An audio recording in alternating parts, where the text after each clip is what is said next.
infrastructure projects in the country, it can give great benefit to the country as a whole. Okay, now before I ask you more about the report, could you tell me why, as a professor at an international management school, did you choose to study India's Pragati initiative? Well, I've always been very interested in looking at the links between technology and digital governance with the development of a country or a society. And certainly, as you look at examples around the world, India has a couple of very good examples, including, for example, the Pragati system. So for me, studying Pragati was a privilege because really it allows me and my team to go more into depth into looking what I think is a best practice example of how digital governance, when combined with effective leadership from the top, leads to good results for a country. Now, how did you go about assessing Pragati? It is an unprecedented initiative, so you must have had to come up with an equally unique methodology to evaluate it as well. Well, research is never easy, so you have to make some judgments and choices when you do any research, especially in a complex topic like Pragati. So there were a number of projects that actually had been reviewed under the Pragati system. In fact, around the time when it started the research, around 340 of them. And so we had to choose a subset of them because obviously we could not study all of them in equal depth. So we chose 8 of them, and we made the choice a little deliberately to try and cover both different sectors. For example, some projects were about building roads and bridges, others were about building train lines, others were about building power station projects, and still yet others were about building social programs and projects. So we tried to take a mix across different thematic focus for the projects. We also tried to take a mix across the country, the different states, and then we studied them through an inductive approach. Essentially, that means we tried to conduct semi-structured interviews with key leaders involved in the projects, tried to look at the data available and given to the government about those projects, and tried to make analysis of inferences from those 8 projects. Of course, these are examples that were chosen, and they give us some inferences, and we do believe that inductively we can in fact extend those results to the entire project set. But these are important results that nevertheless provide important guidelines about the effectiveness of the Pragati system. Right. Now, what are the different facets of or attributes of Pragati which have made it a success? Is it India's digital governance ecosystem, or is it the driving of the initiative from the top, or is it cooperative federalism, or is it a confluence of all the efforts with a single-minded focus on results? Well, you gave the answer in a way, so it's all of the above. So I think it's important to understand that, in effect, what is happening in the Pragati ecosystem is that you have a top leader, in this case, the Honorable Prime Minister Modi, who is in fact driving and using the power of his office to drive change, both in the implementation of projects and in the culture of cooperation inside the country. So how does it actually happen? So in terms of the actual culture of change, that happens by creating an environment in which leaders from both the central and the state governments are made to collaborate and made to in fact confront hard decisions. So you actually bring the human element into play in a much more explicit manner. And at the end of the day, we all are human beings. We all love to discuss and argue with each other. But when we are faced with a real challenge and a real goal that is given to us to solve a problem, we often are able to come to a common solution.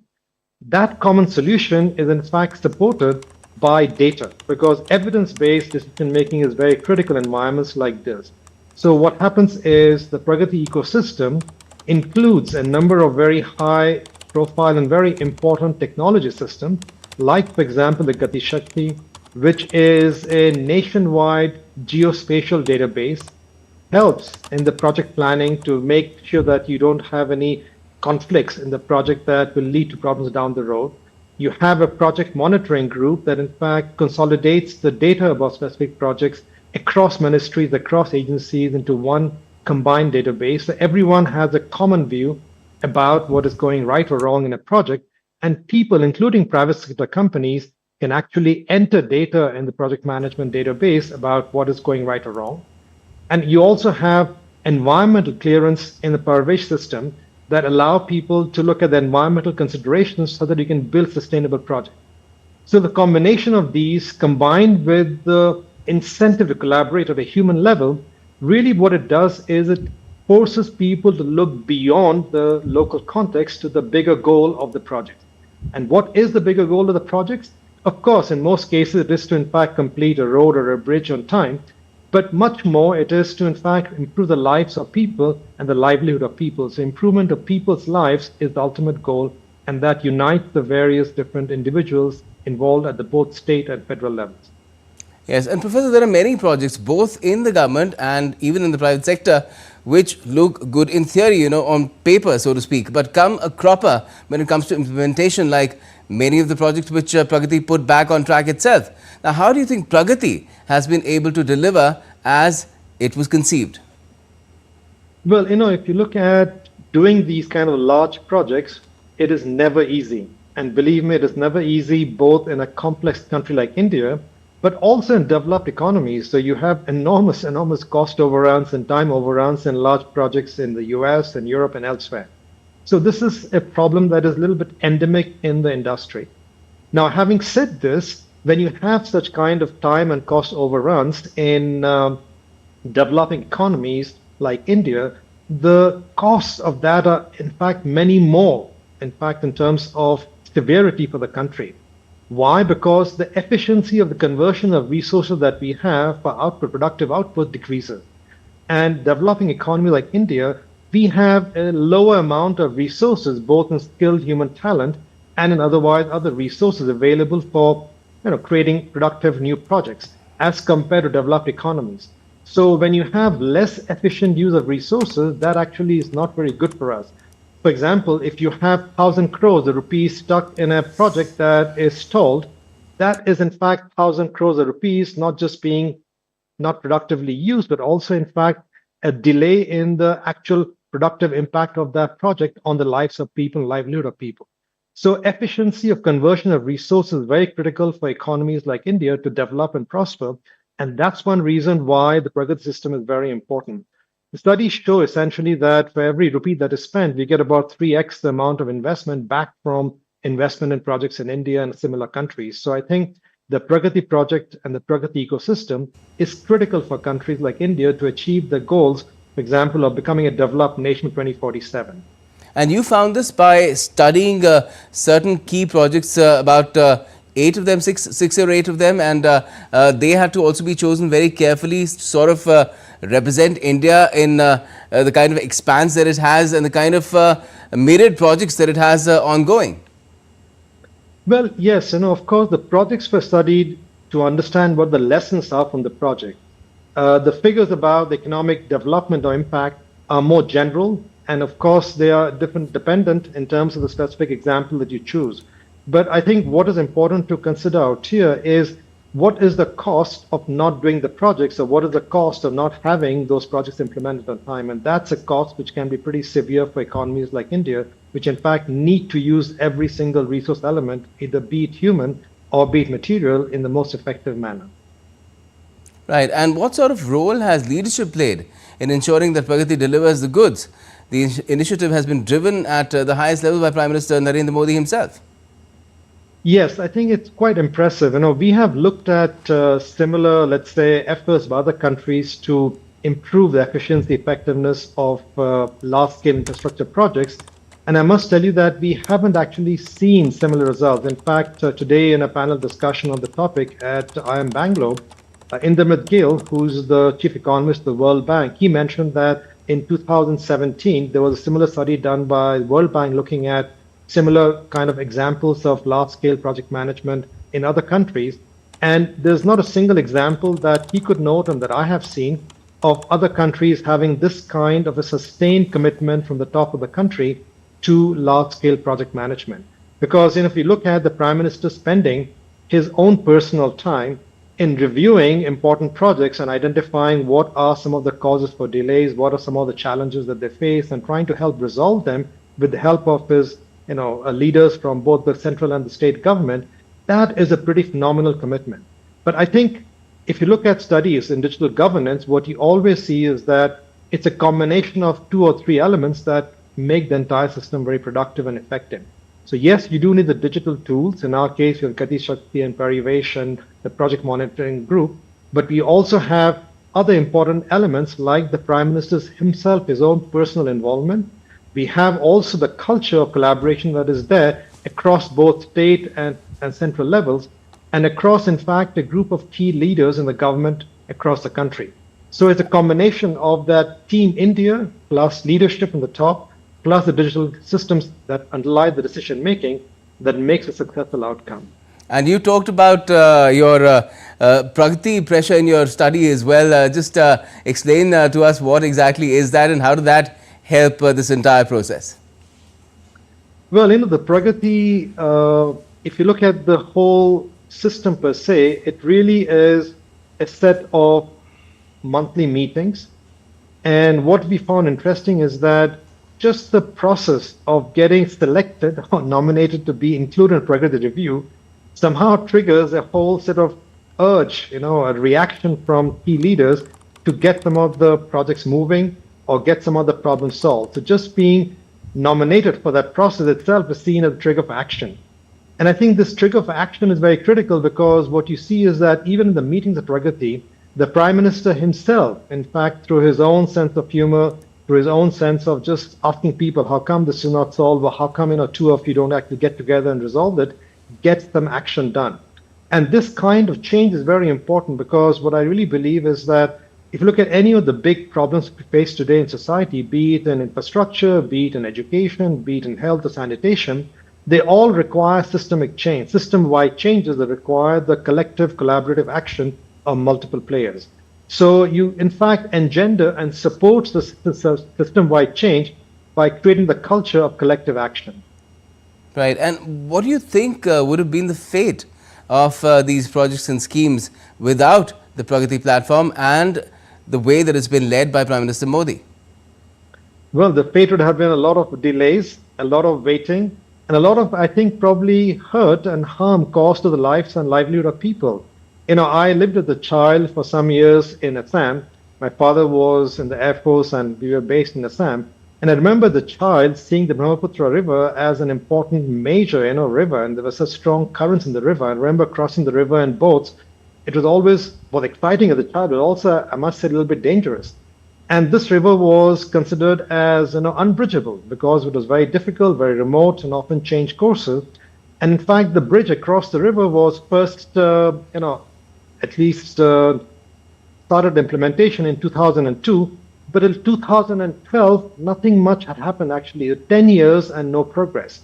In 2015, this project was in fact brought on the Pragati review, and thanks to the efforts of many people across the state and the center, the bridge was built in 2018. So in some sense, this rail and road link that was built across the bridge in the Brahmaputra helped connect different parts of Assam together and helped improve the quality of lives and the livelihood of people in many parts of the state. So I think that's the kind of impact you see. And you can contrast this with 10 years of no action versus a lot of benefits after that. Right. And do you feel there is a scope for expanding the use of the Pragati platform in governance to areas beyond infrastructure development and social schemes?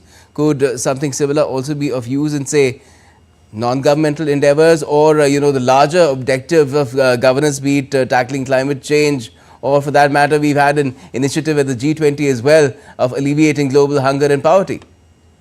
You're absolutely right. I think, today, if you look at the world and not just only India, we all are facing major transitions, major challenges. And we have to be able to transition the economy towards a green economy. We have to be able to address major, challenges linked to the UN Sustainable Goals, development goals. And we also have to be able to leverage the technology possibilities that are emerging given the rapid change in technology. All of these elements require large-scale change, large-scale systemic change, as I mentioned earlier. And all of these can be, in fact, handled under the Pragati broad ecosystem of change. Now, clearly, there have to be some modifications made, new actors brought in, and so on, but the basic system of senior leadership, top management, or top leadership in the country involved in it, the collective governance, decision-making based on technology systems are all key elements of it. And what you find is in the Pragati ecosystem, it has already been used some of the social projects, like, for example, the Swachh Bharat project and the water and the yes, the Jal Jeevan mission, as it's called. Jal Jeevan initiative, and also, for example, electrification process of villages. So we are seeing the use of these already in the Pragati ecosystem, but I think much more can be made, especially if you look at the ambition of the country for the Viksit 2047 sort of goals, where we need the development of the country to proceed along many different dimensions, not just only roads and bridges. And you talked about the genesis of Pragati as well, which lies in the PM's tenure as Gujarat Chief Minister. It came out of a lot of pain, but it has delivered for the people to a large extent and sort of alleviated that pain as well, not just in Gujarat, but a lot of painful issues in the entire country. Absolutely. In fact, the origin can be traced back to the tenure of Prime Minister Modi as the Chief Minister of Gujarat, when in 2002, after the earthquake, he in fact created a simpler version of that in which his digital tools were available then, and his own direct involvement to in fact help drive the recovery of the state. So those ideas formed in fact the inspiration for the Pragati ecosystem that he put in place once he took over the leadership of the entire country at the center. All right. And do you feel that India has provided the world? In fact, we've got a tweet coming in from Prime Minister Modi himself, where he said, and I quote, "Pragati represents a wonderful amalgamation of technology and governance, ensuring silos are removed and projects are completed on time over the years. These sessions have led to substantive benefits which have greatly benefited people. I am glad that the effectiveness of Pragati has been recognized in the study by, and it's the handle for the Saïd Business School and the Gates Foundation." What do you feel about that comment that the PM's made, Professor? Well, I'm very, very pleased to see that the tweet has been made by the Honorable Prime Minister himself and his office. But let me sort of just mention one reason why this is also important beyond India, because many countries, especially in the global south, face exactly the same challenges that India faces. They have to invest in infrastructure, they have to invest in multiple dimensions of it, not just the physical infrastructure, also the social infrastructure. They also have to be able to make these things basically use the resources effectively and efficiently. So India and the Pragati ecosystem is an important way by which other countries in the global south, and perhaps even in the global north, can learn from India. So in fact, India can show that there is a good way, and at least there's a possible good way to be able to get these large projects under control, to be able to deliver value to people, and ultimately to benefit the lives of people around the world. Yes, and how it's driven by information technology and data is something also that perhaps other nations could sort of adapt if it's possible, because it comes as a part and parcel of the digital governance infrastructure that India has put in place, and that has been built brick by brick with the JAM Trinity as well. Absolutely, and I think the whole JAM Trinity, the India stack, are great examples of how India has shown leadership in their digital governance. And I think Pragati is a very good example of how digital technologies, database, evidence-based decision making, combined with top leadership involvement, active involvement, creates the right culture for change in a country. And I think these kind of changes are extremely important for driving and preparing the country to become a developed nation in the next 20 years. Yes, what a wonderful thought, and let's hope that Pragati is taken forward to ensure that India does indeed become a developed nation. 2047 is the ideal 100 years of India's independence, but it could be sooner as well if Pragati has anything to do with it. Thank you so much for joining us, Professor Dutta, to talk about it. Thank you very much for inviting me. Well, there you have it. That's what the study has really said about Pragati, which is India's use of information technology and ensuring that people do not work in silos. They come together and work together to get things that were seen to be impossible and could not be challenges that could not be surmounted for decades even, get the work done. That's all we have in this edition of course, a special show that we brought for you on Pragati, India's transformative initiative. Thanks for watching, and keep watching DD India for all the latest.